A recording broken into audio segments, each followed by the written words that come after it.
Então vamos lá, meu nome é Marcelo Zarski e será que na natureza nada se cria, tudo se copia? Vamos descobrir hoje.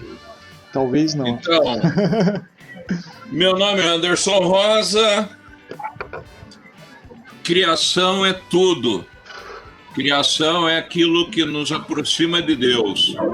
Vambora, vamos que vamos. Isso aí.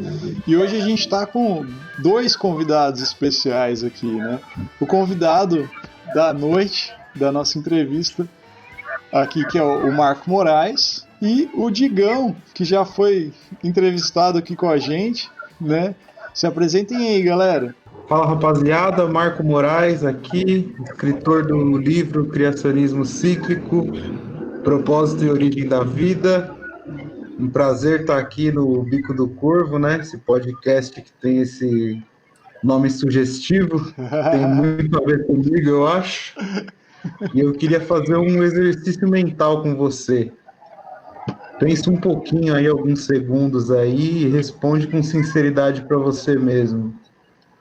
Você sabe dizer exatamente o porquê você está nos escutando nesse momento? Quero deixar essa pergunta aí para todo mundo. Olha só. Bom, rapaziada, meu nome é Rodrigo Digão Brás. Como o Goya falou e o Marcelo, já participei aqui. Fico muito feliz. E já que criacionismo é tudo, ou criação é tudo, a gente cria até realidades paralelas, né, com esse governo aí. Então, vamos falar disso e das criações que a gente pode criar na nossa cabeça, na nossa sociedade, para dizer o que é sim, o que é não, o que é verdade, o que não é, o que nos influencia nessa vida. É isso aí. Então, como a galera já falou aí, a gente vai estar batendo um papo sobre o livro que o Marco lançou, né, sobre o trabalho dele. E isso daí depois da nossa vinheta.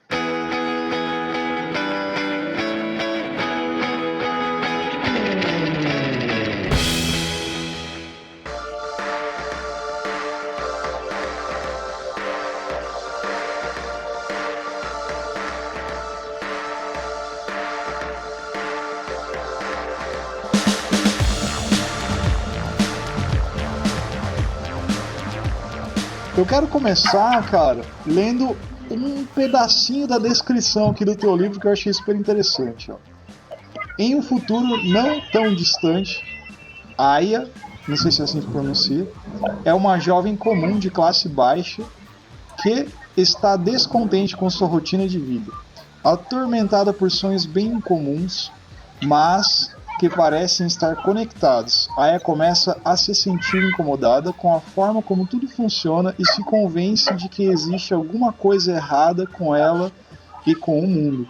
Cara, a Aya, você descreveu várias pessoas que estão vivendo agora, né? Que tá vivendo na realidade hoje, né, cara? Assim, cara, com isso aí, mano. Eu não sei se essa descrição é tua, exatamente, cara, mas vamos lá, Marco, fala aí do teu livro, cara, assim, você escreveu o livro, eu fiquei bem curioso, cara, assim, explica um pouquinho do que se trata e a gente vai conversando aí, cara. Provavelmente o Goya vai te minar de pergunta, cara. Ai, Vamos embora. Vamos lá. Então, na verdade, essa descrição é minha, assim, né? A sinopse do livro é minha. E a Aya realmente representa muita gente, inclusive a mim, né? E ela é esse tipo de pessoa que a gente fala que um dia sai da Matrix, né? Sim. O livro, ele é um cyberpunk, né? Esse gênero que tem crescido muito aí ultimamente, né? Nos últimos anos. Na verdade, assim, desde Matrix, né? O gênero estourou, né? Esse cyberpunk. Mas, ultimamente, nos últimos anos, tem falado muito mais sobre o cyberpunk do que na época. E, olha lá o Neuromancer aí, ó. Primeiro cyberpunk da história. O Marcel tá com o Neuromancer aí, meu filho. E tem se falado muito. E, assim, É esse lance meio que a Aya desenvolve no meio do livro. As coisas vão acontecendo à nossa volta, como você falou que tem acontecido, né, atualmente, né? E tem muita gente explicando os seus pontos de vista e tudo mais, mas a gente nunca sabe de verdade qual é a verdade, né? Se existe uma verdade, qual é o porquê daquilo, né? Então a área começa a se questionar, né? Esse é o ponto do livro. Caramba, né? O que está acontecendo? Por que dessas coisas? Então o livro fala muito sobre o porquê. Aí passa sobre certas vertentes do propósito, não só propósito individual, mas propósito coletivo, questão de humanidade, assim, né? Esse lance dos porquês, a diferença entre porquê e como, essas respostas que nós temos, né? Porque normalmente perguntamos alguma coisa e temos uma resposta que não responde o porquê daquilo que perguntamos, mas sim como, onde, quando. Sobre vertentes de verdade, quais são as verdades, pontos de vista, as perspectivas. Fala sobre fé comparada, tipos de fé, tecnologia, fanatismo científico, fanatismo religioso, entre outras coisas. Então, o livro fala sobre muita coisa. Mas a ideia inicial é essa ideia do mito da caverna de Platão, né? É uma pessoa se questionando sobre o seu próprio existencialismo aí. Ok. Deixa eu te fazer uma pergunta, então, Marco. Você citou aí o gênero cyberpunk, Matrix, tal. Você pegou no livro, você acha que a tua principal influência foi essa, né? Foi Matrix aí, ou teve outras obras, ou você pega uma onda, por exemplo, quando você fala criacionismo cíclico, me veio à mente a Rebelião de Lúcifer, do Benítez, né, que também é um livro que toca um pouco nesse tema, e acho que é de... Deixa eu ver o ano dele aqui. Do Benítez, não sei se conhece. Não, nunca li. Nunca li, Não leu? Ele é de 95. Né? E quais foram as tuas influências para esse trabalho? Então, na verdade, assim, eu sempre gostei muito de religião. Eu não sou um religioso hoje, já passei por algumas religiões, né? E eu sempre gostei muito de religião, sempre fui um curioso por religião.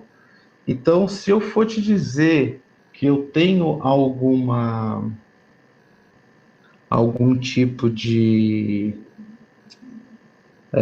como você disse, eu esqueci a palavra, desculpa, influência, né? Se eu tenho algum tipo de influência, seria mais essa questão. Então, Goiás, na verdade, cara, influência mesmo, para mim, acho que foram das religiões. Eu sempre fui um curioso com relação à religião e sempre gostei de religiões. Apesar de não ser um religioso hoje, eu já passei por algumas religiões. Então, acho que nessa questão de influência, os livros religiosos e as religiões em si foram minhas maiores influências, né? Mas questão da ficção, com certeza. Matrix, entre outros cyberpunks aí que passaram no cinema e os livros, né? Cada pontinha. Eu falo que a mente ela não é criativa, ela é combinativa, né? Então tudo que você lê vai para o subconsciente, tudo que você pega, sempre, tudo que você cria, sempre tem aquele pontinho de coisa das coisas que já passaram pela sua mente ali, né? Mas eu acho que a minha maior influência mesmo foram os livros religiosos, cara. Ô Marco, essa Aya, que o personagem, assim, tem alguma relação com o conto da Aya lá, o Handmaid's Tale, assim? Ou não, só foi simplesmente o nome que você achou legal, Ou assim? é Gaia? Tem a ver com Gaia? Não. Cara, é que assim, eu entendo o livro como um grande código. Então, nada que tem no livro, nenhum detalhe é por acaso. Então, começando a partir dos nomes, e para onde vai, questões de lugares e tudo mais, tudo tem um porquê, né? O livro ele fala muito sobre isso, né? Sobre o lance dos porquês. Então, tudo tem um porquê. E Aya tem um porquê. Não é só pelo lance de ser um nome legal, que eu acho que é um nome bacana para uma protagonista, mas ele tem um porquezinho ali. Eu só não posso ficar soltando muito, porque senão vai perder a graça pro leitor. No livro explica? Depende da interpretação de quem lê.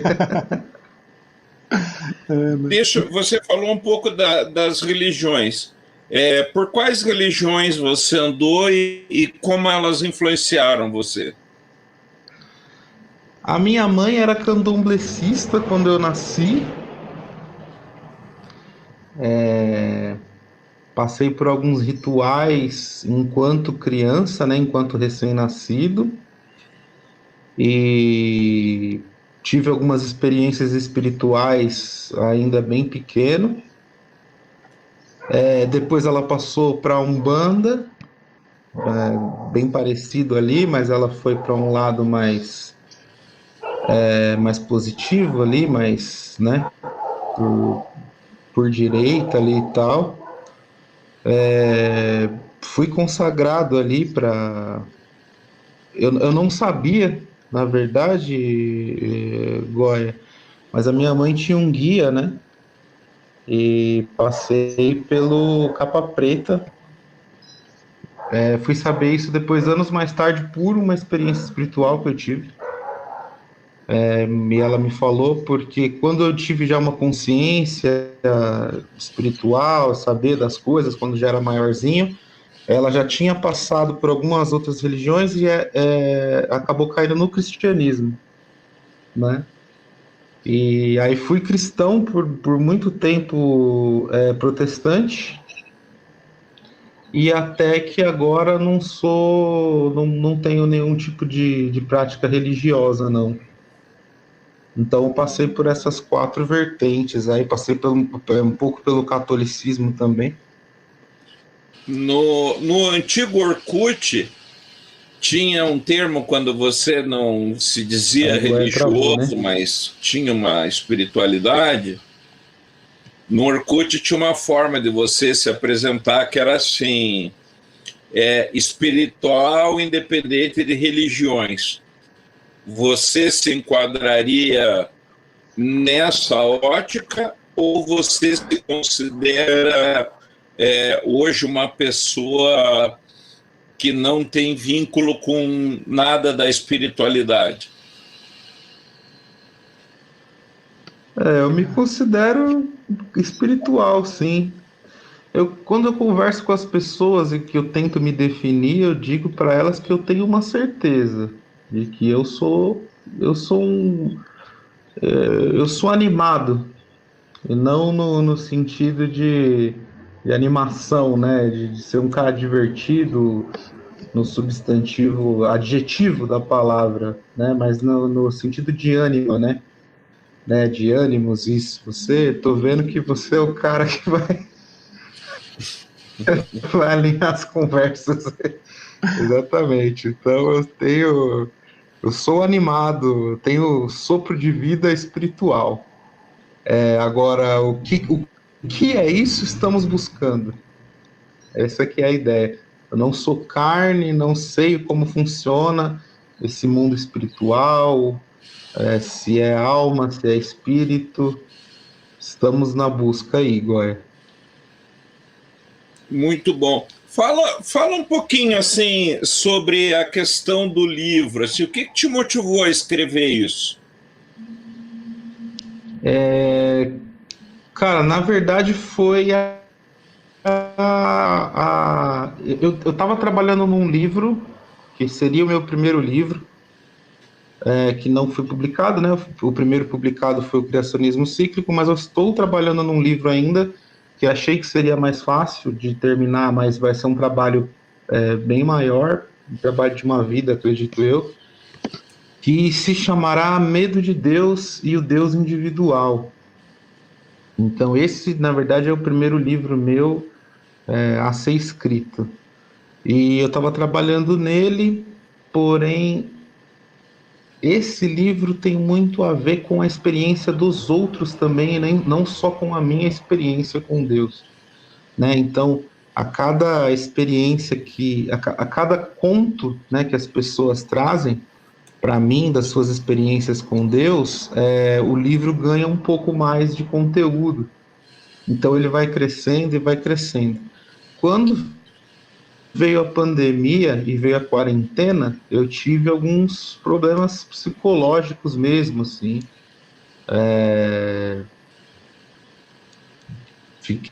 Comecei a ficar meio, né? Começou a dar umas viradas assim em mim, perder uns parafusos, e eu precisava colocar algumas coisas para fora, e foi o que começou. Eu acho, entendo que uma das formas de me expressar é música. Eu gosto de música também, também sou compositor, já fui músico profissional, hoje não mais, mas uma das formas de me expressar é a música, e a segunda forma é escrever. Então eu falei, eu estava com algumas coisas na cabeça relacionada a essa ideia, né, do cyberpunk, de existencialismo relacionado ao cyberpunk, e falei, acho que eu vou escrever, vou dissertar a respeito disso, né? Mas achei que ia ficar muito chato dissertar a respeito, então resolvi criar uma narrativa mais... uma ficção, né? Resolvi criar uma ficção, um romance, para ficar mais legalzinho. Então, acho que me salvou de alguma coisa pior do que podia acontecer relacionado à saúde mental durante a quarentena, foi ter me expressado com um livro. Ô Marco, aproveitando esse gancho e pela necessidade que você disse de colocar para fora essa história do criacionismo, como é que foi essa escrita para você? Ela foi num tempo recorde? Isso aconteceu diferente de outras escritas? Eu sei que você estava trabalhando só no primeiro livro, mas como é que você se imagina como escritor e como é que isso veio? Qual foi a velocidade? Você escreveu isso de bate-pronto? Você elucidou bastante? Como é que foi esse processo para a criação do livro? Então, a ideia inicial era fazer um anime, na verdade. Eu tinha bateu uma ideia de fazer um anime por causa daquele anime do Ghost in the Shell, né? Que tem um lance legal sobre isso também, né? Fala também sobre existencialismo, tecnologia, um cyberpunk classicaço, né? E eu pensei nisso e conversei com alguns amigos aqui que fazem animação e tal, só que a gente entendeu que ia ficar muito caro e ia demorar muito. Então, durante o processo da conversa com eles, que eu fui entendendo como seria a vida da Aya, né? Ali o arco da Aya e o processo do livro, na sua maior parte ali. E quando eu entendi, miou o negócio, deu uma moiada no negócio do anime, que eu entendi que ele precisava ser um livro, eu já estava com a maior parte da história pronta na minha cabeça, né? Então eu consegui escrever o livro em 3 meses, assim, acho que no total. Em 3 meses o livro já estava pronto. também não é um livro muito grande, mas também eu entendo que, por ser um livro que fala sobre existencialismo, e é como eu falei, é um código, né? Eu não entendo que é um livro que você vai entender lendo só uma vez. É como se fosse um filme do Woody Allen, né? Aquela ideia que você tem que assistir umas 2 ou 3 vezes para ver. Ele tem 130 páginas, o livro ele não é muito grande para leitores assim, né? Que já tem costume de ler. Normalmente os caras leem algumas horas, assim. Mas para entender mesmo, pegar os processos e acho que entender um pouco sobre o que o livro fala, acho que demora um pouquinho mais, porque não é só uma ficção em si, né? São alguns anos de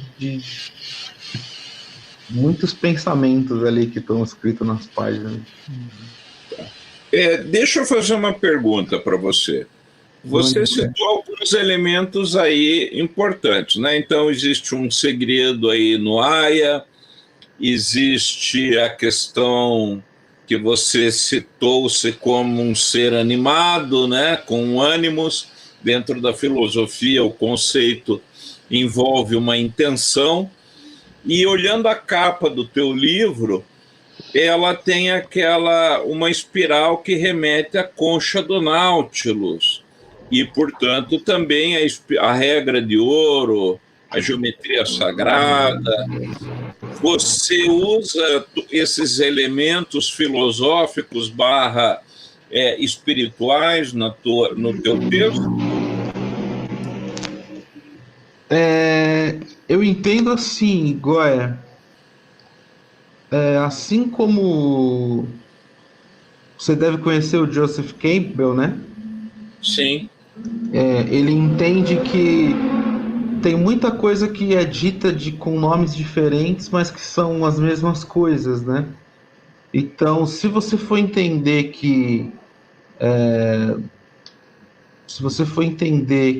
eu posso dizer que tal coisa e tal outra coisa x e y no final é igual ao mesmo z, sim, eu uso sim. Pode ser que você chame de uma coisa, o Marcelo chame de outra coisa e o Digão chame de outra coisa.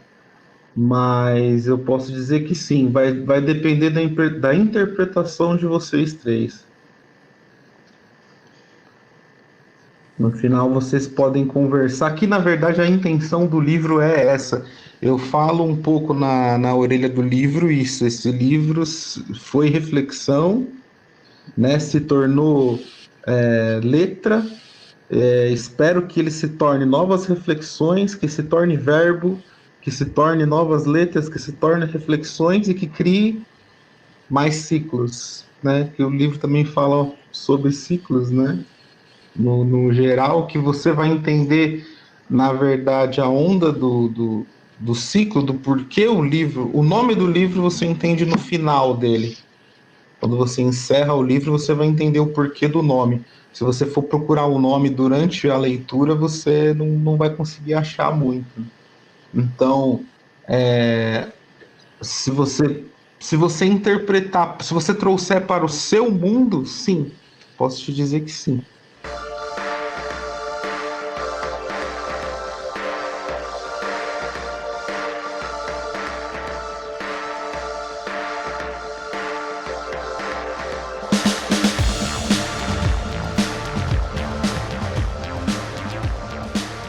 Fazendo uma relação lá, você falou bastante das influências, né? Tipo Cyberpunk, Ghost in the Shell, provavelmente Akira também deve ter sido uma influência para você, e essas outras coisas. E trazendo também essa visão, essa influência religiosa, né, que você teve, né, bastante na sua vida, assim. E eu acho que nos dias, vamos dizer assim, de uns 20 anos para cá, acho que a galera conheceu essa cultura cyberpunk assim, muito forte por causa do Matrix, né? Que já foi influenciado por outras coisas assim. Com certeza. Você tem, sabe essa relação do Matrix que a gente... Lá no Matrix é quase que a gente vê uma... Não, entre aspas, uma alegoria, como se fosse o... Tipo assim, a humanidade precisa de um salvador, de um criador, de um... Sabe? Como se fosse uma alegoria religiosa lá no meio, na história, nas entrelinhas, se a gente for perceber. Você tem um pouco disso no teu trabalho, assim, não só nesse trabalho, né, que você escreveu agora, ou nesse que você está escrevendo, né, que tem até Deus, né, como tema, vamos dizer assim. Você vê, tipo, isso como uma... Parece que a humanidade sempre vai precisar de alguma coisa para salvar ela, talvez, assim, não sei. Porque no Matrix eu vejo claramente isso, sabe? Tipo assim, criaram... O ser humano precisa tanto de alguma coisa que diz para ele, mostre um caminho para ele, pelo menos é o que eu enxerguei, né? Que as máquinas criaram isso dentro do programa da Matrix e tudo acontece lá dentro, né? Porque, ao meu ver, é isso que acontece o tempo todo lá. E tem um pouco disso, você acha que rola um pouco disso? Você vê isso na sociedade, assim, cara? Talvez como reflexão? Pô, Marcelão, você tocou no assunto bitelo. Só esse assunto que você tocou aí dava uns 3 podcasts inteiros, assim, né? Cara, se eu for olhar para a sociedade, sim, né? Acho que a sociedade precisa, sim. Eu não sei te dizer se o Marco precisa. Eu não sei te dizer, pessoalmente falando. Agora, que a sociedade precisa. A gente, se você for entender cientificamente, né? A gente vem de 60 mil anos de história que o ser humano busca esse ser que vai salvá-lo, né? O ser humano busca algo divino, né? Que o consola e que o salva, né? A gente não sabe de onde saiu essa... talvez seja até inato, né? Do ser humano. E eu até tendo a acreditar que seja inato, né, por ser esse cara que acredita ser um ser animado, um ser espiritual. Talvez seja algum tipo de ligação que a gente tenha com esse mundo, né, espiritual. Mas acredito que, não sei se de forma natural e inata, ou não sei se imposta pela sociedade, ou vice-versa, né? Ou um ciclo que foi criado, não sei qual veio primeiro, o ovo ou a galinha, né? Mas sim, cara, sim, a sociedade precisa disso, né? Precisa desse herói, né? Desde cara, de quem? De Midas a Buda, a Jesus Cristo, a Superman, a Capitão América, ao Neo, todos eles são os salvadores, né? E na obra existe essa vertente, mas se fala um pouco sobre a ideia contrária disso também. Não só sobre o lance da salvação em si, mas sobre o porquê dela. Por que ser salvo? Do que ser salvo? Né? Porque tudo bem, o ser humano vai se encontrar em um local ou em uma situação onde ele precisa ser consolado, onde ele precisa ser salvo e tudo mais, né? Mas aonde ele se colocou ou o que colocou ele ali também é importante, entende? Então, o super-herói, esse herói, ele é um fim. Aí o livro trata do porquê desse fim. A obra fala um pouco disso também, que é um pouco meio fora do padrão, né? Porque, na verdade, assim, para te falar a verdade, estamos falando hoje um pouco abertamente para a questão comercial, falando um pouco de cinema, por exemplo, hoje Vingadores, vai. Uhum. Hoje os vilões fazem mais sentido, né? Por exemplo, o Thanos, ele não faz um puta sentido o plano dele, né? O Coringa também, ele é meio psicopata, você pode chamar um sociopata, você pode chamar do que quiser, mas o que ele fala tem total sentido, né? Ele não fala nenhum tipo de mentira no discurso dele.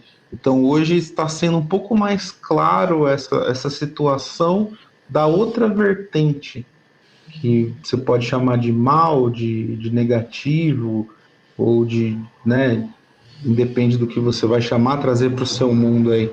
Mas o livro fala um pouco sobre isso também. O porquê ter o Salvador, né? Aonde está o outro lado e o porquê desse outro lado também. Tá. Deixa eu fazer aqui uma observação e já uma pergunta. Mande, Guai. Malinowski tem um livro que é Magia, Ciência e Religião. Ele foi um dos discípulos do Levi Strauss, né, e seguiu a mesma linha também do James Fraser com o Ramo de Ouro, tal, que são precursores aí do Joseph Campbell, né? E o Malinowski, ele diz no livro dele que o ser humano, no começo, precisava dominar a natureza, né? Porque ele era o mais fraco dos predadores, ele precisava dominar o mundo a seu redor, e na dificuldade que ele tinha objetiva de lidar com a natureza, ele criou a magia como uma forma de dominar o mundo a seu redor. Quando ele percebeu que a magia não resolvia 100% do seu problema, então ele criou a religião, né? E da religião ele criou deuses. Apesar de na Bíblia estar escrito que nós fomos feitos à imagem e semelhança de Deus, até que ponto você acha que nós criamos Deus à nossa imagem e semelhança, né? E a própria Matrix, né? Nós criamos a máquina à nossa imagem e semelhança, né? Como é que isso se enquadra no teu pensamento? Então, Goya, existe esse antropoformismo, né? O dito antropoformismo, que é a ideia de um divino que sente, vou usar o verbo sentir, né? Sente como um ser humano, né? É um Deus que tem ciúme, tem raiva, sente ódio, sente amor, né? Que foi uma forma mais fácil, eu acho, de explicar as coisas, né? Você também tocou num assunto gigantesco, meu Deus do céu, esse podcast vai fritar meu cérebro. Digão, onde você me meteu, irmão. Vamos lá. Você falou sobre uma ordem cronológica. Vamos ver se eu consigo colocar em ordem aqui meus pensamentos. De que o homem tentou dominar a natureza, né? E depois ele viu que não conseguiu dominar a natureza. Goya, eu acho que isso foi ao mesmo tempo. Porque se você for pegar assim, por exemplo, ó, imagina nós com aquele espírito ignorante, períodos, vamos, né? milhões de anos atrás ali, víamos a natureza funcionando e tal, entendíamos lá que a água nos dava vida, que o sol nos dava as coisas e tudo mais. Entendemos, pois, ali que o sol era nosso primeiro Deus, né? Então a literatura também nos diz que até hoje o Sol é o influenciador de quase todos os deuses que entendemos, né? Inclusive os mais recentes, né? Tem muita influência do Deus Sol e das religiões que adoravam o Deus Sol. Então, eu não entendo que primeiro tentamos dominar a natureza para depois criar a religião. Eu acho que isso foi ao mesmo tempo, sabe? Eu acho que ao mesmo tempo que adorávamos a natureza e pedíamos coisas para Deus Sol, que pedíamos coisas depois para a chuva, pedíamos coisas depois para o universo, tentávamos dominar em paralelo ou em perpendicular, né? Isso com relação a feitiços e tudo mais. Então, não sei se uma coisa veio antes da outra, assim, essa questão de primeiro lugar. Se eu fosse chutar, para falar a verdade, não contrariando, né, nossos mestres e tal, mas eu acho que pela mentalidade humana e por essa coisa inata que a gente falou sobre os deuses e tudo mais, e por até hoje, talvez a alquimia ter mais autoridade hoje científica do que a religião, né? E a alquimia, a gente sabe que veio da magia, né? Hoje a química, né? A química, a alquimia, a magia e tudo mais. Talvez a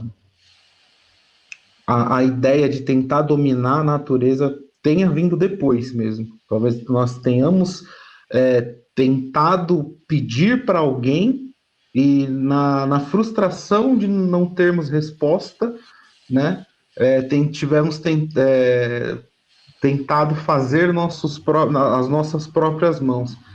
E aí depois, putz, você vai falar um negócio aqui chatíssimo pra caramba aqui que eu não gosto muito de falar, mas entendo eu que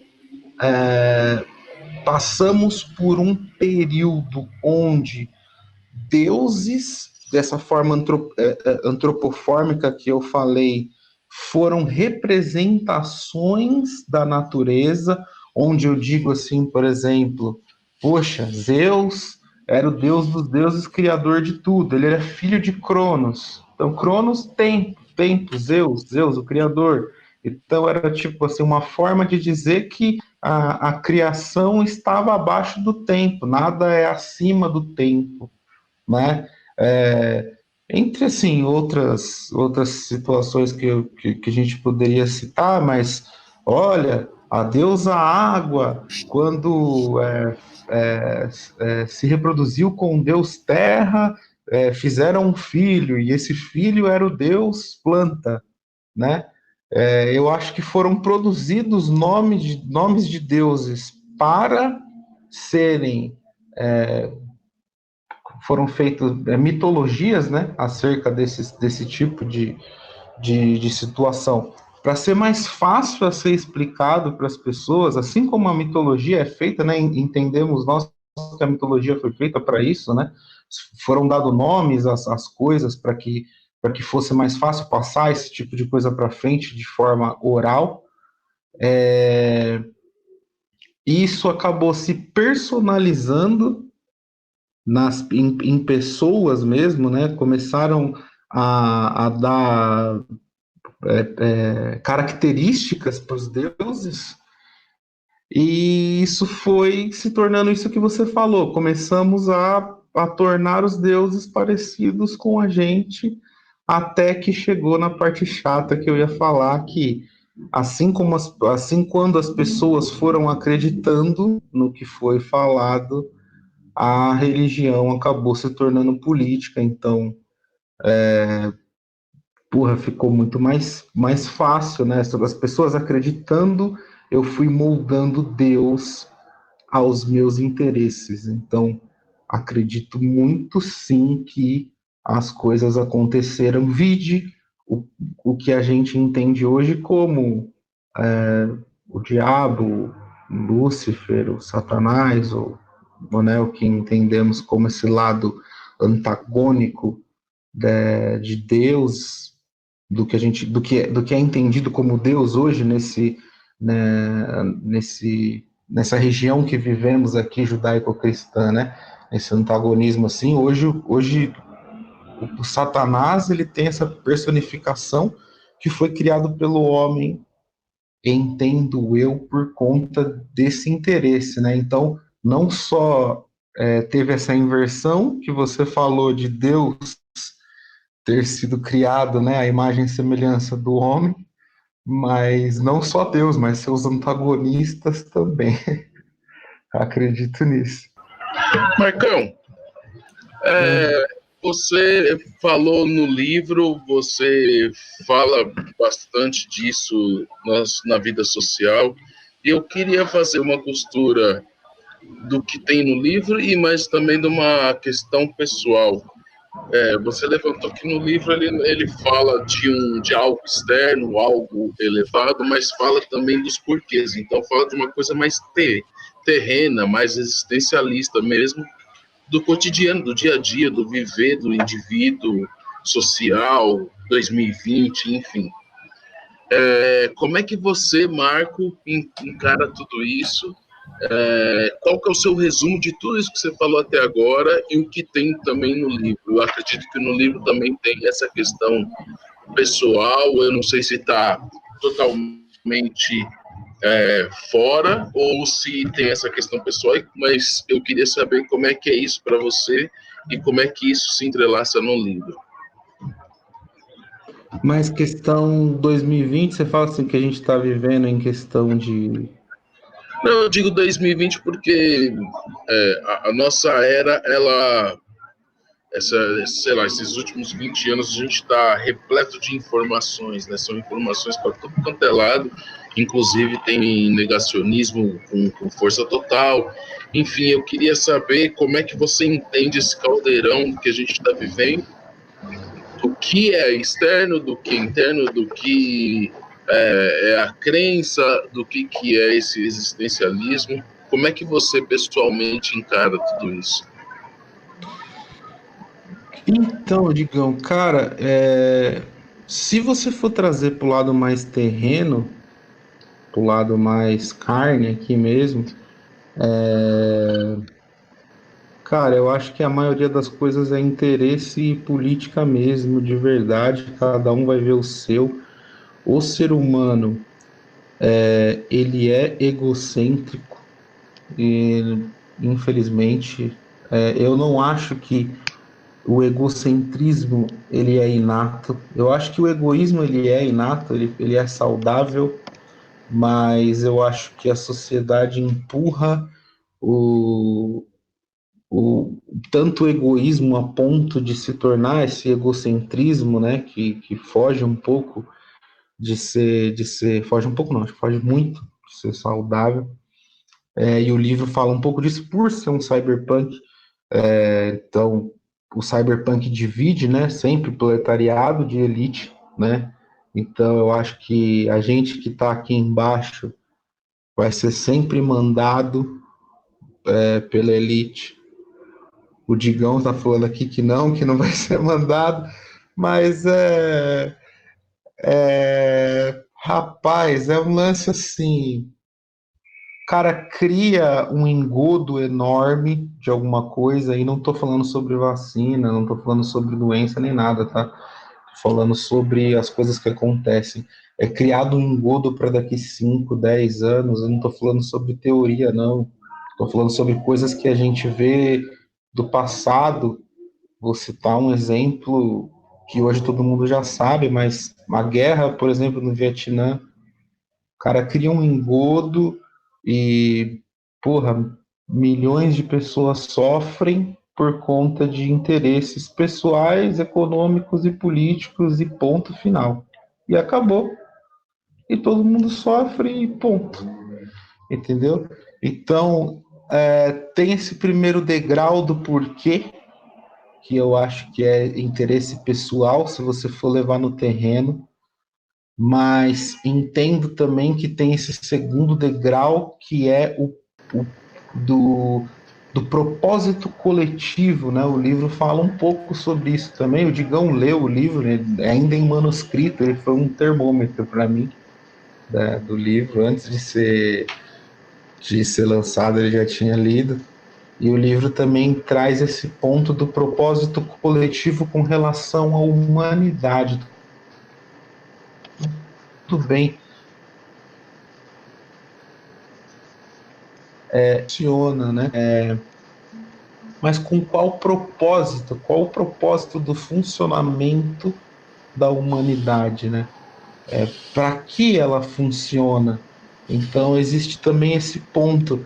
É um ponto meio, um pouco que mecanicista da ideia espiritual e um pouco deísta também, do tipo assim, Deus criou um modus operandi, Deus, ou, né, chutei aqui uma ideia de um ser superior, digo Deus, né, para ficar mais fácil de entender, mas ele criou um modus operandi aqui para a gente, na qual a gente respeita já há milhões de anos, e qual que é a ideia disso, né? E esse porquê, esse segundo degrau do porquê, eu ainda não sei.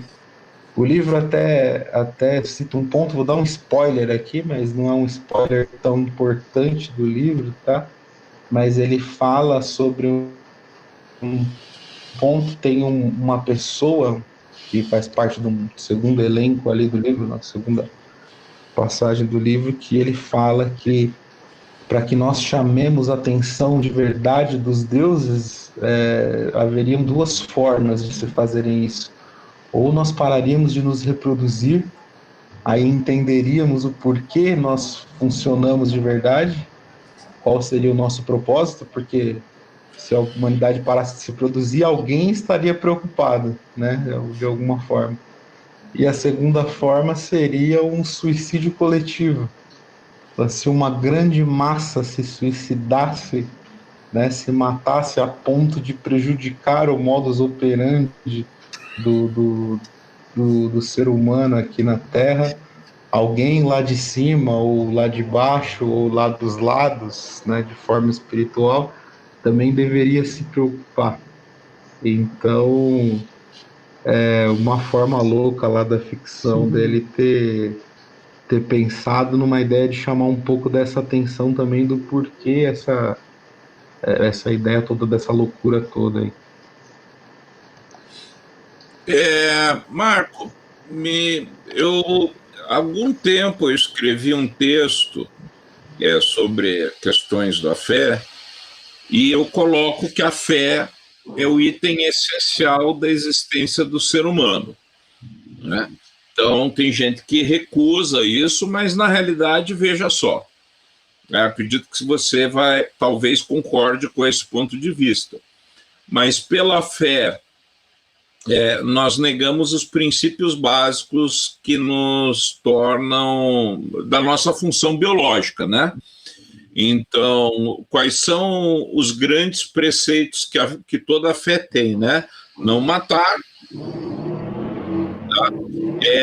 Reproduzir para dar continuidade à espécie, né? E, portanto, preservar aí a vida, né? Dando uma continuidade. Você, inclusive, acabou de tocar um pouco nisso quando cita o suicídio coletivo e parar de se reproduzir.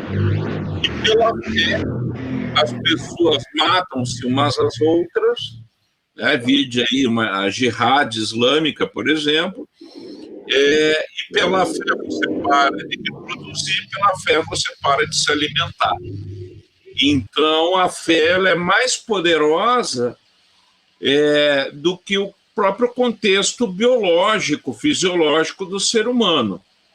Então, para mim, a fé ela acaba estando como item número 1 da nossa existência, independente de religião, né? Porque mesmo que você, eu não acredito em religião nenhuma, eu acredito na ciência, eu acredito na razão. Ok, você só trocou um Deus por outro, né? Você, na realidade, não deixou de acreditar em nenhum momento. Você só trocou a divindade. Então, eu não chamo Deus, eu não antropomorfizei, mas a ciência é minha religião, a razão é minha religião, ou seja lá o que for o seu argumento, né?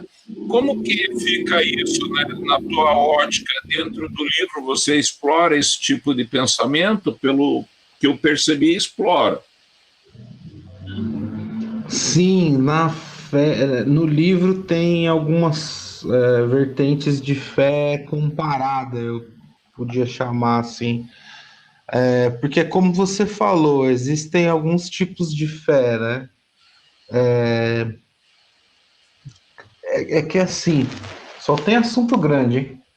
Só tem assunto bitelo, vamos lá. Tem aquela fé religiosa, que eu acho que é essa fé que você trouxe, tanto que é a fé até do fanatismo, né? Se traz até essa fé islâmica, que eu acho que quando chega a ponto de matar é pura política. Lá veio o assunto chato de novo. Eu acho que é uma fé de interesse, não uma fé ortodoxa, vamos assim chamar. Mas é um tipo de fé, é uma fé manipulada, né, vamos assim dizer, mas é um tipo de fé que também é relacionada à fé da ciência. Eu faço muito também esse tipo de comparação, principalmente com ateus, né?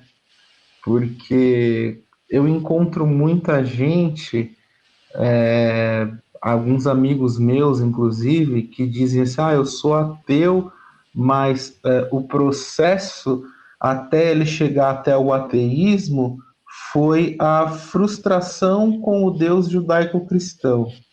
Então, assim, tive uma experiência religiosa, e aí quando eu digo Deus judaico-cristão, ele pode estar ligado ao judaísmo, ao cristianismo, no catolicismo ou no protestantismo, né? E em religiões filhas dessas, como o próprio espiritismo, kardecismo, entre outras coisas.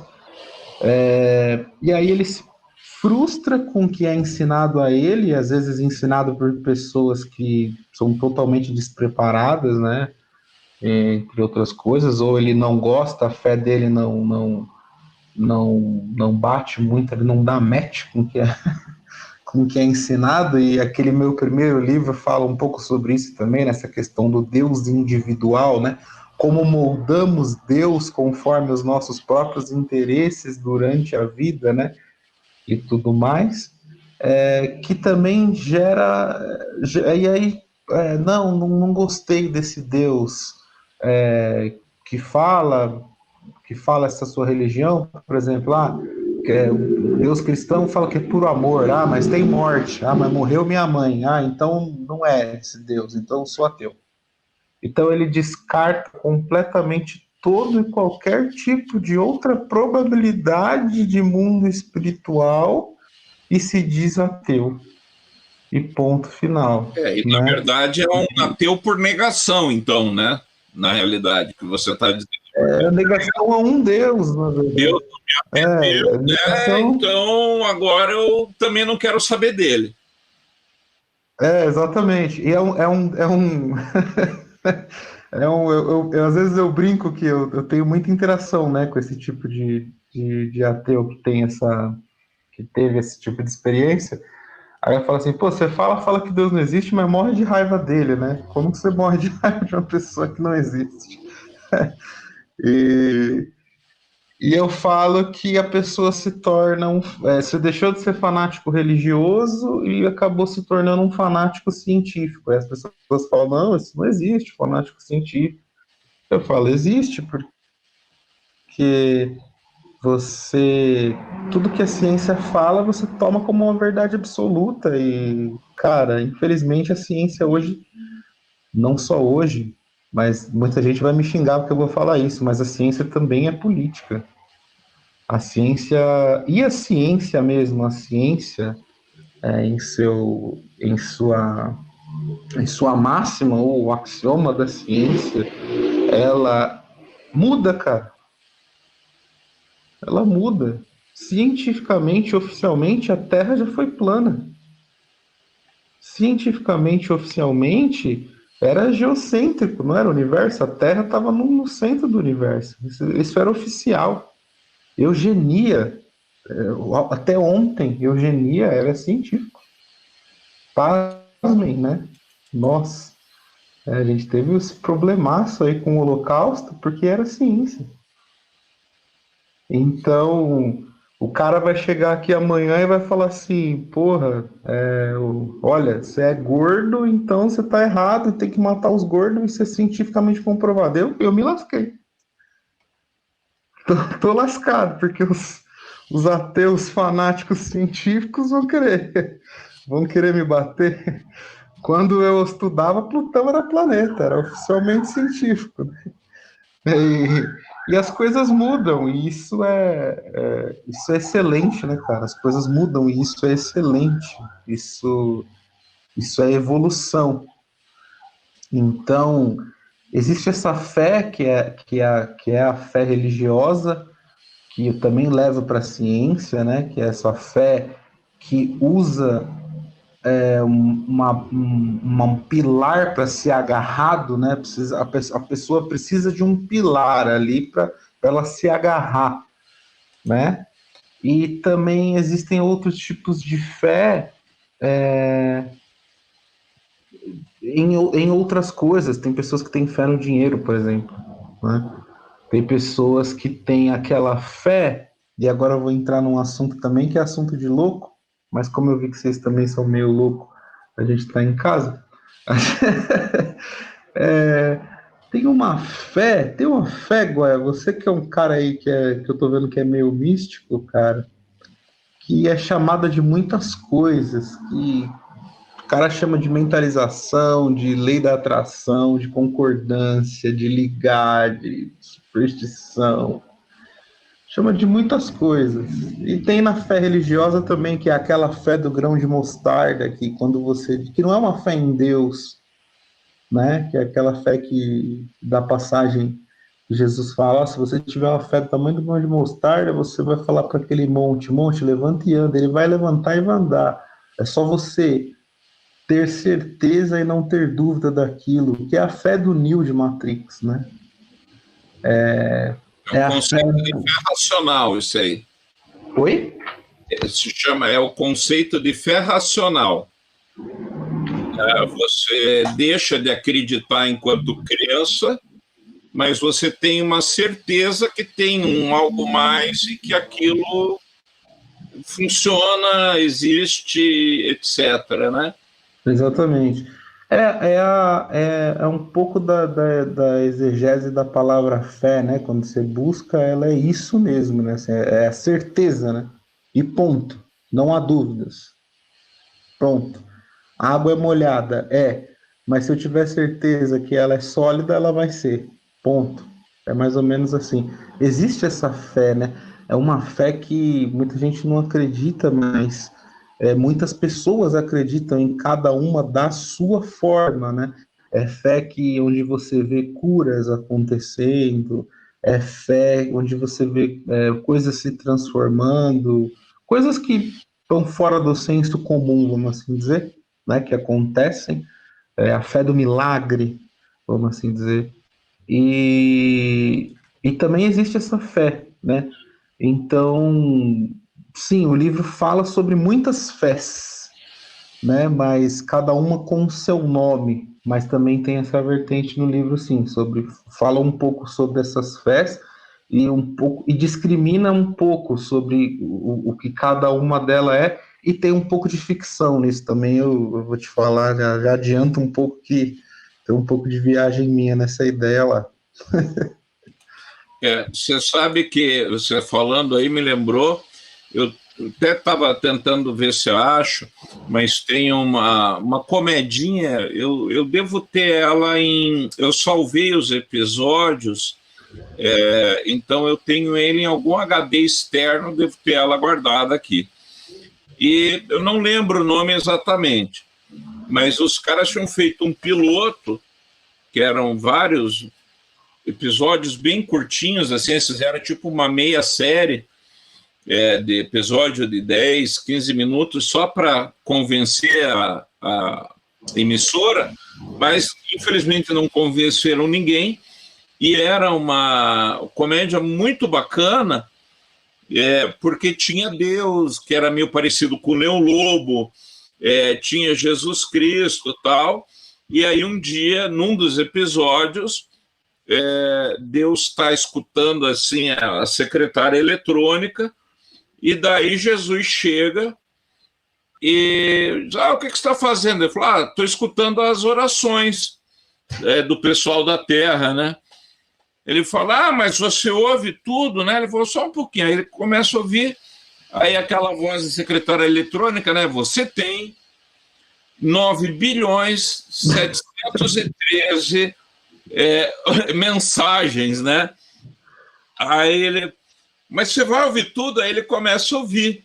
Né? Então ele ouve a primeira, ouve a segunda, ouve a terceira, daí ele começa a apagar tudo.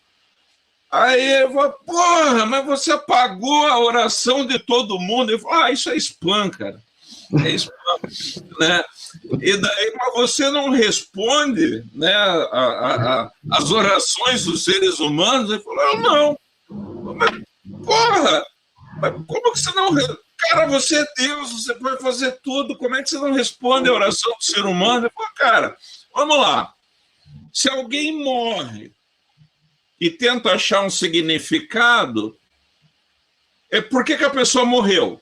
Aí porque Deus quis. Ok, ponto para mim. E se acontece alguma coisa de muito ruim, de quem que é a culpa? Do diabo. Ponto para mim também. Eu vou lá, então não preciso responder, porque de qualquer jeito eu estou sempre bem na fita. Né? Então, assim, era extremamente ácido, e brinca muito com essa ideia, né, das nossas expectativas enquanto seres humanos ali, de ter uma solução divina ou espiritual ou qualquer coisa paranormal, no sentido de além do normal, né? Um paranormal nesse contexto, né? Não é aquela coisa Padre Quevedo, mas sim algo que está além, né? Então a gente sempre tentando buscar um além. Eu esgotei recurso aqui, vou tentar lá.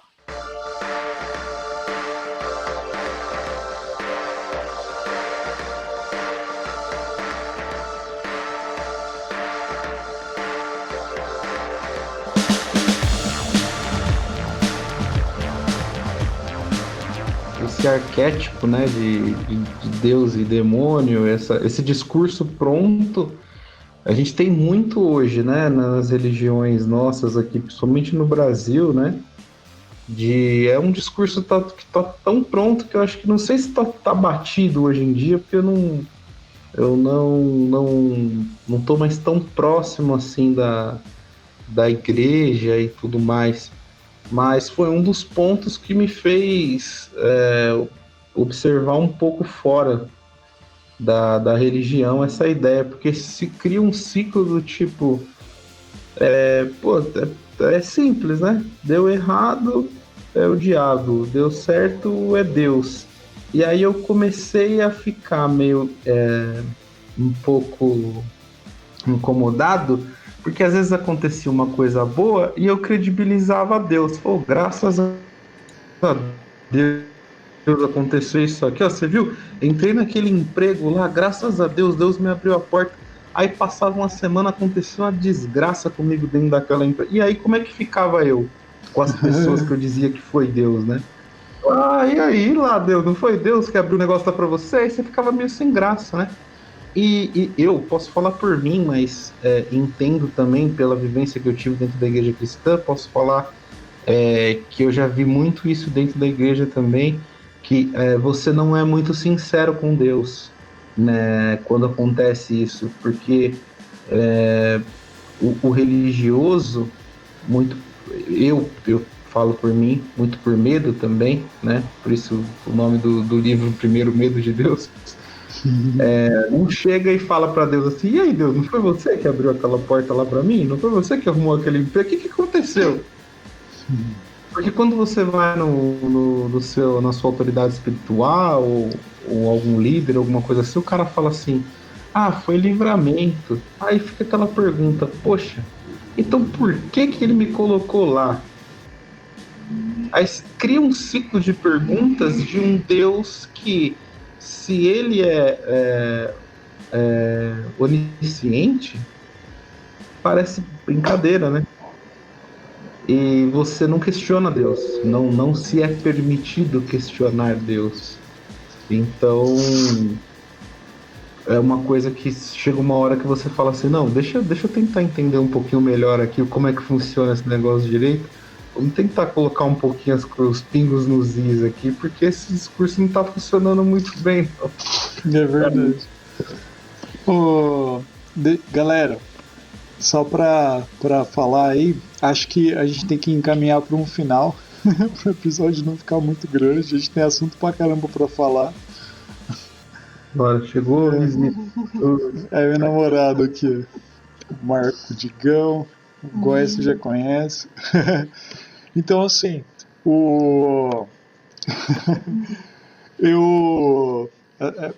só pra gente ter um tempo assim também, não ficar muito, né? Muita coisa. Pô, é assunto pra caramba. Eu sugiro até que a gente faça mais encontros desse aí pra falar mais sobre esses assuntos aí. Já fica o convite. Eles só trazem assuntos gigantescos. Exatamente. Né? Mas assim, fiquei super curioso de ver de assistir. Opa, peraí. Eita, entrou um negócio aí. Tá, eu vou colocar depois aqui pra gente ver. Eu fiquei super curioso de ler o livro. Eu tô até procurando aqui pra comprar. Como isso vai ser falado, me deixa interromper rapidinho. Viu, Marco? Você tem ele em e-book, não? Não tenho, foi só impresso, mas eu vou mandar para vocês, pô. Pô, legal. Manda, faz questão de contribuir, eu também escrevo, tenho livros aí no mercado, então a gente faz questão aí de contribuir, né? Manda o livro e a gente manda o número da conta que a gente deposita lá para você. Legal. Fica mais fácil. Mas assim, só umas coisas que eu queria pontuar, assim, que desse papo que a gente teve, assim, de todas as influências que você falou do livro, da tua vida também. Creio que o Goya e o Digão também tem, muito provavelmente, tudo isso que você falou, tipo, a gente buscava as referências pra gente, mas duas coisas que eu vi, que eu percebi, assim, que no meu caso, Marcelo, né, assim, que eu senti que acontece bastante, foi eu via toda hora que você falava dessas questões religiosas, dos deuses e tal, deuses americanos do Neil Gaiman, eu senti traz muito essas reflexões, cara, da crença, das outras coisas também, assim, de novos deuses, assim, tipo, de novas,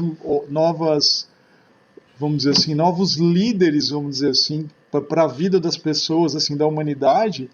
E um termo, cara, que eu li faz pouco tempo sobre ele, preciso ler mais, então eu sou bem leigo no assunto, mas é um termo chamado neofeudalismo. Não sei se vocês ouviram falar, que tipo assim, o feudalismo todo mundo já estudou na escola, né? Tipo, feudalismo medieval, né? A gente tinha na pirâmide lá a monarquia, né?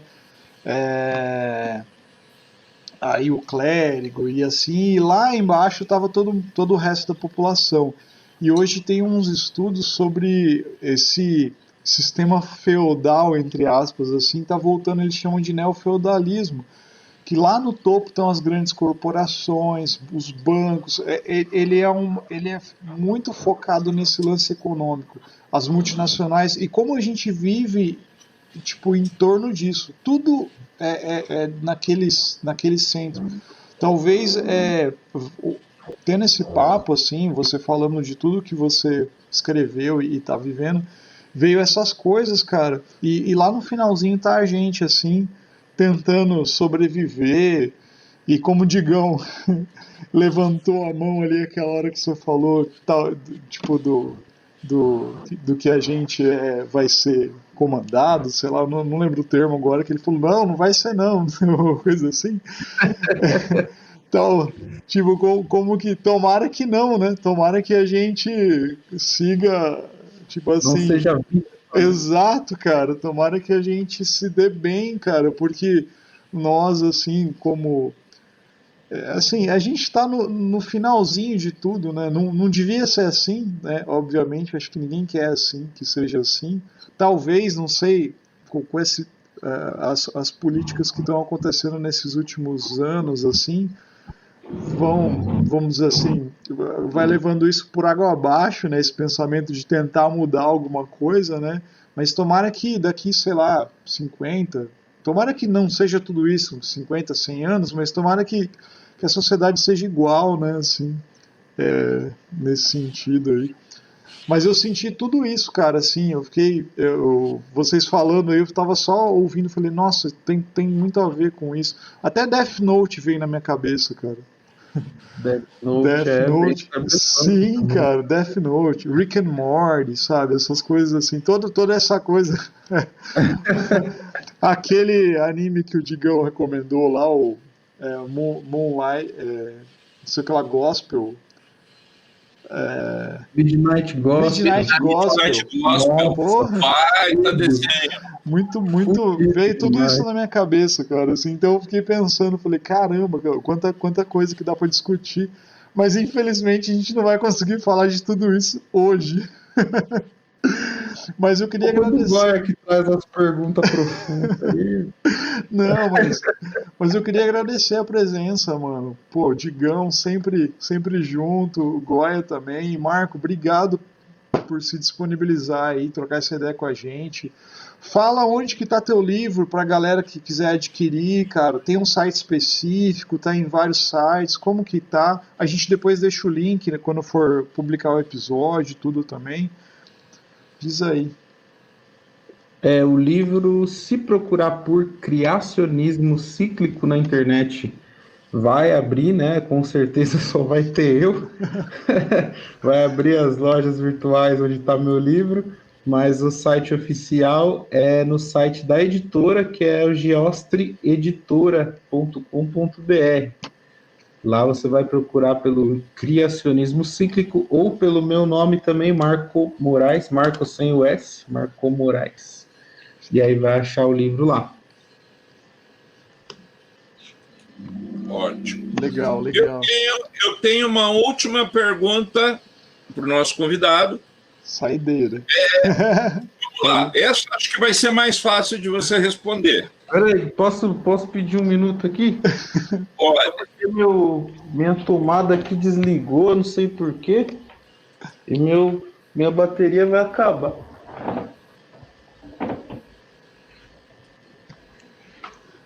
Mãe. A pergunta vai ficar 1 hora respondendo, né? Não, isso vai ser rapidinho. Vai ser rapidinho, de repente fica... O Marco pode... Não, é uma pergunta retórica. Essa vai ficar fácil. Peraí, Igor.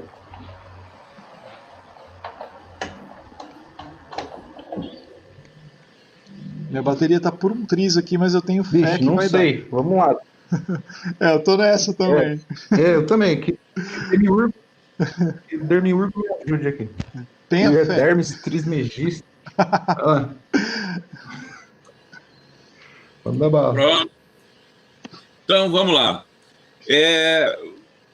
Você falou de muitos temas, muitas perguntas existenciais, e daí fica a pergunta que acho que todo mundo quer saber.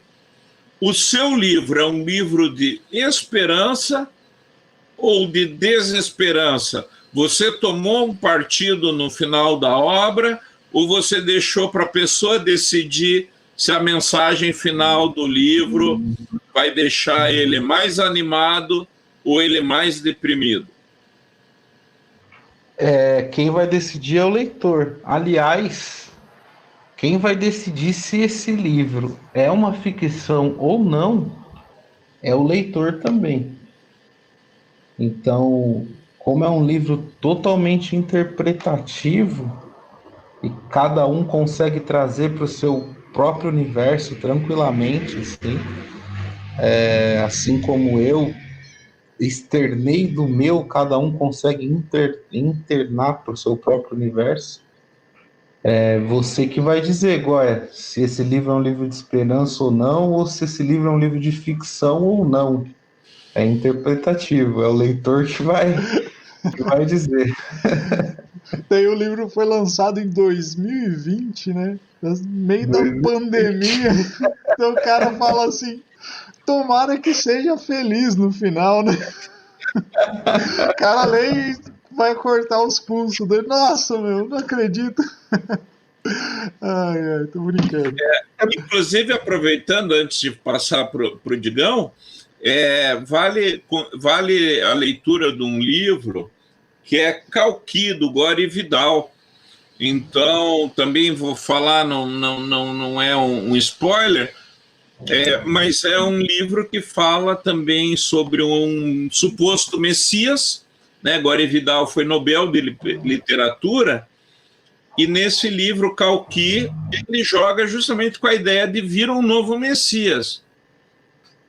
Tá? E daí, o personagem que vai ser o Messias, ele diz, o mundo vai acabar dia tal. Né? E daí chega a porra do dia e pau. Aí o que significa isso vocês vão ter que ler o livro, porque já é bem no comecinho do livro, e daí a história o que vai rolar depois desse dia aí. Me lembrou Donnie Darko, né? Eu ia falar isso, cara. Donnie Darko total. Vai acabar o mundo todo dia. Uhum. Ele dá dia e hora. Dia e hora. É muito interessante esse livro. E para o Digão, eu queria pedir que eu acompanho ali as redes sociais dele, e eu vi que está um apelo ali para o não fechamento da Escola de Música de Tatuí, né, e a Faculdade de Música, né? E eu queria que ele falasse um pouco disso aí para que a gente coloque no episódio esse apelo para todo mundo. Vamos somar aí, vamos ombrear com essa causa. Fala aí, Digão. Bom, eu vou até esclarecer um pouco. Estão no meio daquele telefone sem fio, estão ouvindo algumas distorções, né? Não é que eles estão querendo, na verdade, acabar com o Conservatório de Tatuí. Eles acabam, sim, com um braço de Tatuí, que é um polo em São José do Rio Pardo, e eles pretendem fechar o núcleo de artes cênicas de Tatuí, fechar mesmo, e o grupo de choro, que tem um núcleo especial com habilidades especiais, especial no sentido de que é uma coisa já consolidada, né, como escola didática, e aí tem um núcleo específico de choro. Lá tem aula de flauta, percussão, violão e bandolim, especializado no choro.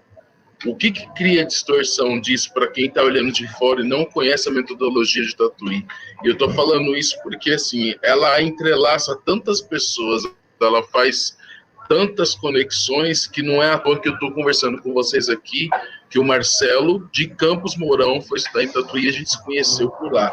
Então, isso é só para ter ideia da dimensão continental que Tatuí tem, não só no nosso continente aqui, mas também mundial, que a gente tem alunos lá de todos os continentes.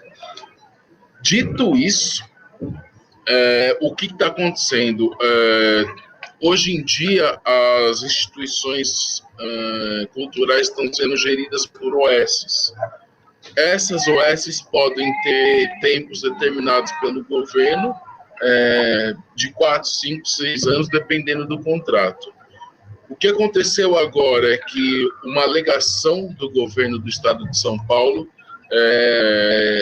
alegou que a OS que está gerindo Tatuí nesse momento teve uma improbidade administrativa e, por conta disso, eles abriram uma nova licitação, fizeram isso no dia 5 de novembro, já supostamente duas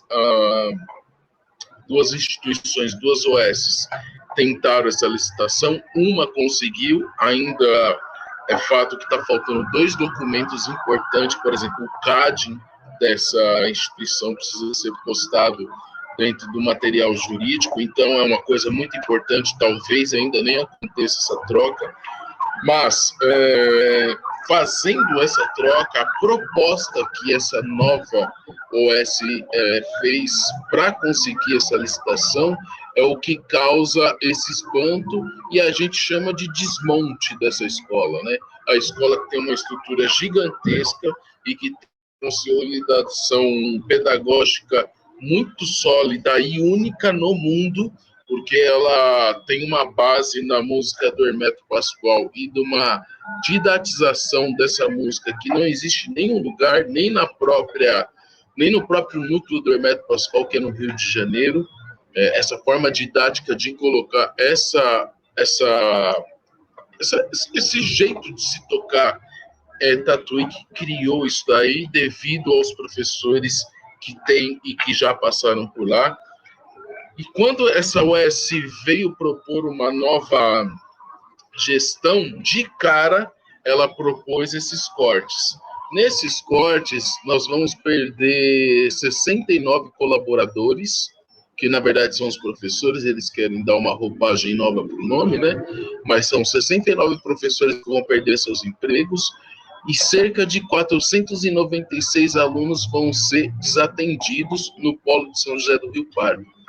Em Tatuí, que fica a 150 quilômetros da capital, nós vamos ter uma perda das habilidades da aula de choro, porque aí o percussionista que faz a percussão de choro, ele não tem mais essa habilidade específica. Ele vai fazer percussão popular, que é dentro do curso de MPB. Então, eles falam que não vão acabar com o grupo de choro, mas eles acabam com as habilidades. Peraí, né? Então, não, eu não vou matar você, só vou tirar seu coração. Ah, então tá bom, tá tranquilo. Enfim, isso é uma das coisas e eles querem, a partir de ações que vão resultar no final de 2021, em julho de 2021 já começa, mas eles colocam essa meta para final de 2021, de baixar a quantidade de alunos de 2.420 alunos para 1.740 alunos. Então, é uma mudança muito drástica, desatender muitas pessoas na região e que, além deles se formarem como músicos profissionais, são pessoas que levam cultura e entretenimento para suas cidades, que essa é a vantagem de Tatuí, essa é a vantagem de polos descentralizados da capital, né? Ele não fica concentrado na cidade de Tatuí, ele começa a abrir seus braços, e aí, mais uma vez, o Marcelo está aqui para nos comprovar, e perder isso é uma grande derrota nesse momento de 2020 que a gente precisa tanto dessas bases e que o Marcelo puxou esse neofeudalismo. Onde é que a gente vai parar com tudo isso, né? Como é que a gente vai conseguir sobreviver? Porque, assim, no fim das contas, a gente consegue se moldar aqui embaixo, né? Nesse lugar em que conversas e redes vão se formando, mas será que é isso que a gente precisa, né? Porque a ponta de tudo isso a gente tem governantes como a gente tem nesse governo federal, em que fala lé com cré, coisas absurdas, imagens nada assertivas nesse momento de hoje. Como é que ele pode falar que a Covid é uma gripezinha? Como é que ele pode se reunir hoje mesmo? Se reuniu para uma declaração do Ministério da Saúde, todo mundo sem máscara.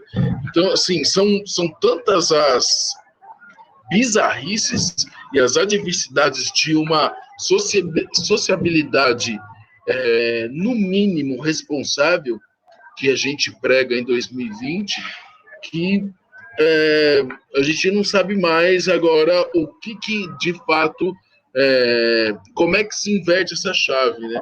Na verdade, a ignorância está tomando conta de todos os aparelhos de gestão da sociedade e a gente fica perdido, não sabe mais para quem falar, o que falar, o porquê falar.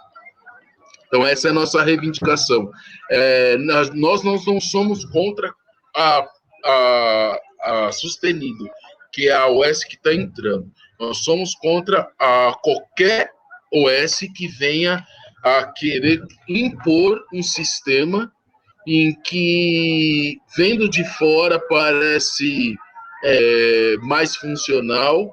Eles colocam isso dentro da cláusula de que eles querem abaixar os custos, então é um enxugamento de tudo que está acontecendo, em detrimento do que de fato acontece lá, e o que faz Tatuí ser Tatuí tão reconhecido mundialmente. Essa é a nossa briga.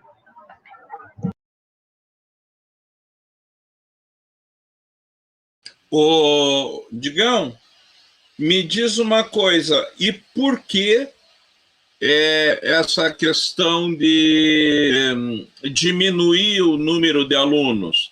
É pela diminuição de custo? Eles estão justificando o quê? Que o custo de manter para a quantidade de alunos não justifica, gera prejuízo? Qual que é o argumento? Vale lembrar que isso não é de hoje, né? E vale lembrar também que a gente tem um governo 24 anos no poder aqui em São Paulo. Então, para eles articularem esse pensamento e que isso vai passando de tempos em tempos, é muito fácil. Essa é a nossa briga de perpetuação de poder, né? Por isso que nós criamos um mecanismo dentro da democracia que de 4 em 4 anos precisa ser trocado. Mas nós temos o mesmo partido 24 anos aqui em São Paulo.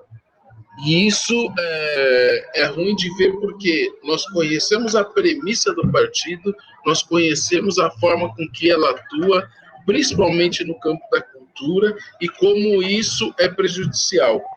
Desde 2009, eles dizem que eles querem uma escola de excelência. O que eles estão querendo falar beleza, nós temos esse montante de pessoas e essas pessoas que são formadas de forma importante, mas nós queremos diminuir isso para ter uma excelência. De fato, ouvir isso faz com que a gente repense a nossa inteligência. Mas como assim diminuir o número para ter eficiência, sendo que a gente tem ainda mais eficiência com o número elevado de pessoas que a gente consegue atender? Não faz sentido. Não faz sentido. Então, são os argumentos que não colam para quem não consegue, ou pelo menos tem dificuldade de começar a enxergar as redes, e para quem está dentro do movimento e enxerga um pouco mais, fala assim, cara, é isso mesmo. Então, quer dizer que você vai mentir na minha cara e tá tudo certo, é isso, né? Porque você tem o poder, porque você tem a forma de conseguir manipular tudo isso. Essa é a principal questão e não é de hoje. Vem se trocando OS, mas o problema não são as OS, como eu falei, e nós não somos contra a Sustenido. O problema é como vem de cima e como que isso é pensado dentro dessa forma de fomentar a cultura. Vale lembrar que esses 2 anos atrás, que entrou o novo governador, ele mudou a pasta para Cultura e Economia Criativa.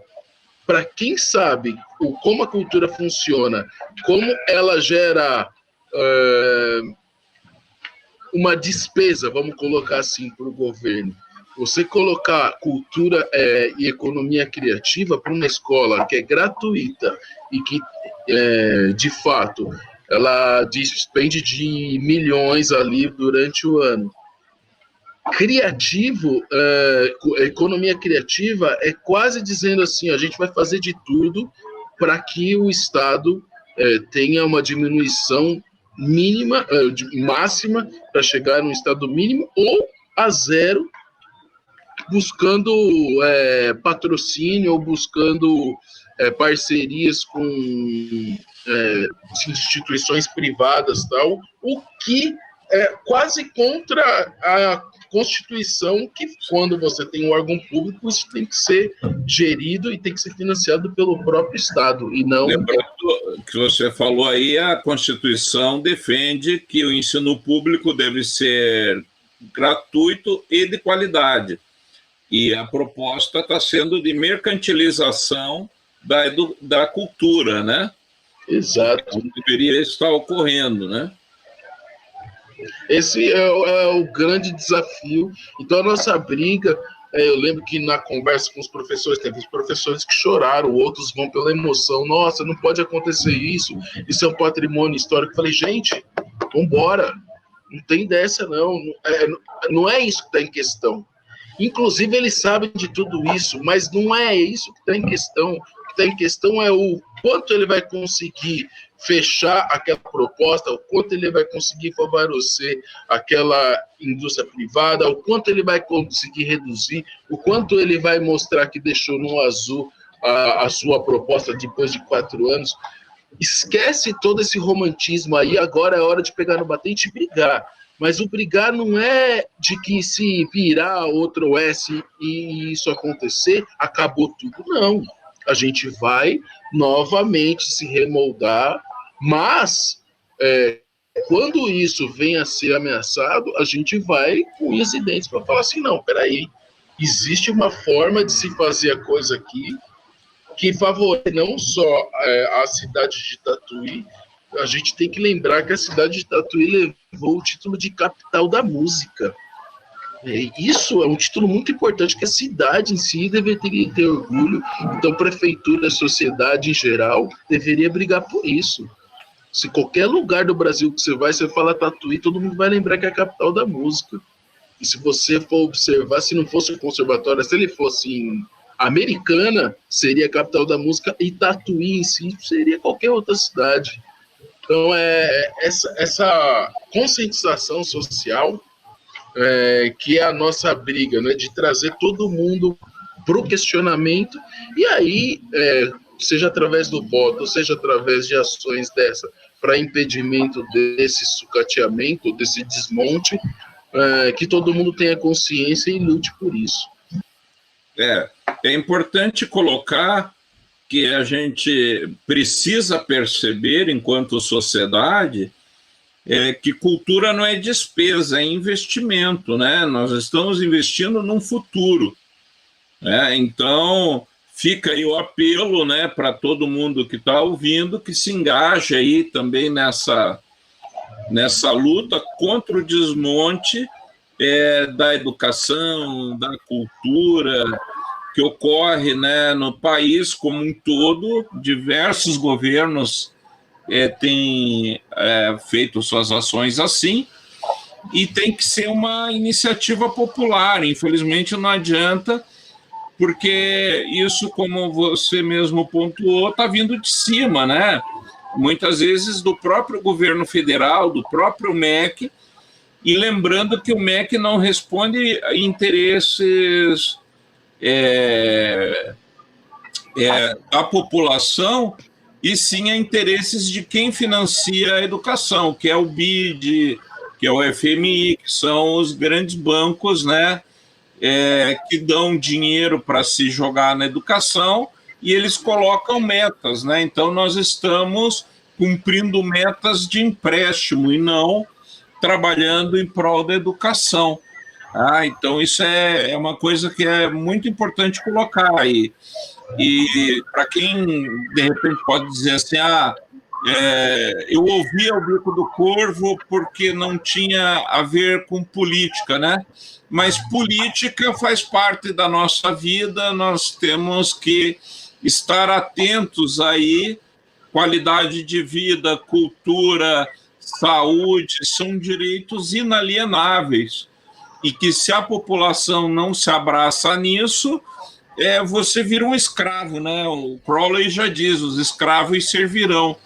A gente já deixou a escravidão para trás, porque se abraçar nisso de volta, né? Exato. É o feudalismo, o neofeudalismo aí que o Marcelo trouxe, resume tudo isso. Resume mesmo. Mas é isso aí, vale o apelo aí, galera. Bom, mais uma vez, então, muito obrigado aí, Digão, Marco, Goya. Forte abraço para todo mundo, cuidem-se e vamos tentar viver melhor. É isso aí. Com certeza. Deixa eu finalizar aqui. Um beijo, pessoal, até mais. Valeu.